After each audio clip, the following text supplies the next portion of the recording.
Hi friends, అందరికీ నమస్కారం. పూర్వకాలం ఒక రాజు ఉండేవాడు. ఆ రాజుకి 3 కొడుకులు. అయితే ఆ 3 కొడుకులు కూడా చాలా లేజీగా బద్ధకంగా ఉండేవాళ్ళంట. అయితే కొడుకులకి బద్ధకము వదిలించాలని తండ్రి ఒక ప్లాన్ గీశాడు. ఆ ప్లాన్ ఏంటంటే వీళ్ళని ఎలాగైనా అడవికి పంపించి వేటాడి ఒక కుందేలో ఎలకో పిల్లో ఏదో ఒక జంతువుని తీసుకురమ్మని ముగ్గురికి చెప్తామని తండ్రి వాళ్ళ దగ్గరికి వెళ్ళాడు. వాళ్ళ దగ్గరికి వెళ్తే ఒక కొడుకు ఏమొచ్చి రూమ్లో తాళం వేసుకొని టీవీ చూసుకుంటాడు. ఇంకొక కొడుకు ఏమొచ్చి సెల్ ఫోన్లో యూట్యూబ్ చూస్తాడు. ఇంకొక కొడుకు సినిమాకి వెళ్ళిపోయాడు పార్వతీపురం. అయితే ఆ తండ్రికి కోపం వచ్చి వాళ్ళ ముగ్గురిని పిలిపించాడు అన్నమాట. పిలిపించి మీ ముగ్గురు అడవికి వెళ్ళి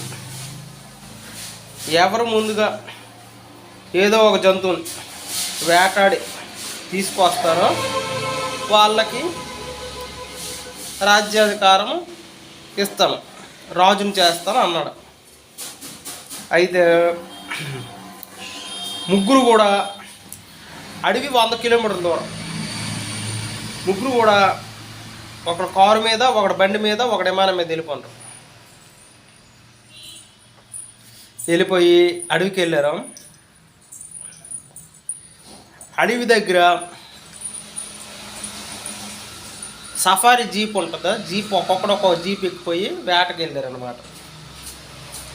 వేటకి వెళ్తే ఒకడికి కుందేలు దొరికింది, ఇంకొకటికి అడవి మేక దొరికింది, ఇంకొకటికి జింక దొరికింది. అయితే ఆ మూడింటిని పట్టుకొని వాళ్ళు విమానం దగ్గరికి ఒకడు, కారు దొరకకూడదు, బండి దొరకకూడదు వచ్చి మళ్ళీ రాజ్యానికి వచ్చారు. రాజ్యానికి ముగ్గురు ఒకేసారి వచ్చారు. అయితే తండ్రి ఏమన్నాడంటే, ముగ్గురు ఒకేసారి వచ్చారు కదా, మీ ముగ్గురికి రాజ్యాధికారం కాదు, మీ ముగ్గురికి బద్ధకం వదిలించాలని